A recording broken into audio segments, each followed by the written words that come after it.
ఆశ ఏంటి రాణి మర్యాద లేకుండా పేరు పెట్టి పిలుస్తున్నావు? నోరు ముయ్యవే. నీకిచ్చేదేంటి మర్యాద? మా అమ్మని చంపడమే కాకుండా మా కుటుంబాన్ని నాశనం చేసేవి. ఎందుకే మా అమ్మని చంపావు? ఆమె నీకేం ద్రోహం చేసిందే? మర్యాదగా చేసిన తప్పు నొప్పుకుని నువ్వే పోలీసుల దగ్గర లొంగిపో, లేదంటే నీ ఎంత చూస్తాను. రాణి నువ్వేమంటున్నావు? మీ అమ్మని నేను చంపానా? నటించింది చాలేవే. నువ్వే మా అమ్మని చంపావనడానికి ఎవిడెన్స్ ఉంది. తలగడిపైనున్న రక్త మరకలు నువ్వు అమ్మ మాట్లాడుకునేవి ఫోన్లో రికార్డ్ అయి ఉన్నాయి. నిన్ను ఇలా అడిగితే ఒప్పుకోవే.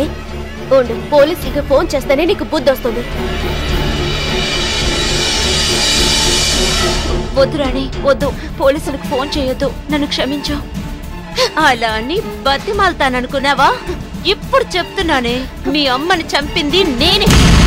నీకు అన్ని విషయాలు తెలిసిపోయాయి కదా? అన్ని విషయాలు తెలుసు. మీ అమ్మతో సరిపెట్టేయొచ్చు, నీకే విషయం తెలియదులే అనుకున్నాను. కానీ నిన్ను వదలకూడదే.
దేవతలాంటి మా అమ్మగారిని చంపుతావా నువ్వు?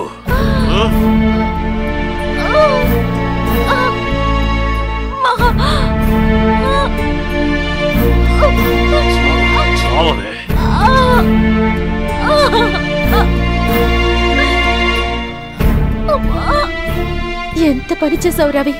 అమ్మా మీరేం దిగులు పడకండమ్మా, అది మిమ్మల్ని చంపడానికి ప్రయత్నించింది, అందుకే చంపేశాను.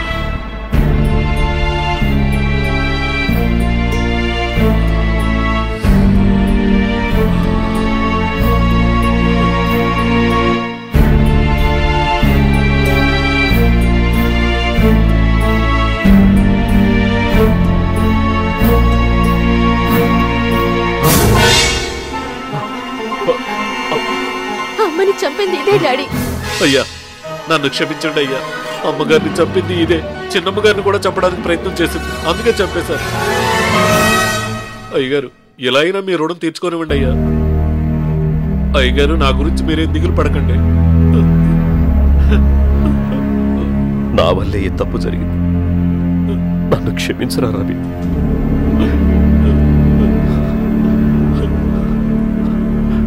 రాణి నన్ను క్షమిస్తావు కదమ్మా?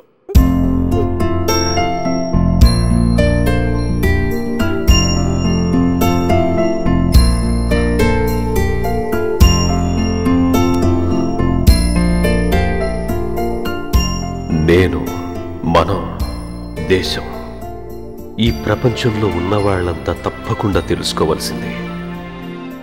మనసు, మమత, బుద్ధి, జ్ఞానం గురించి, వీటి గురించి వేదం ఏం చెప్పిందంటే, కామం అనేది సంసారపక్షంగా వంశవృక్షాన్ని అభివృద్ధి చేసుకోవడానికి. అది శృతి మించితే నీ ఆరోగ్యానికి, నీ జీవితానికే చేటు.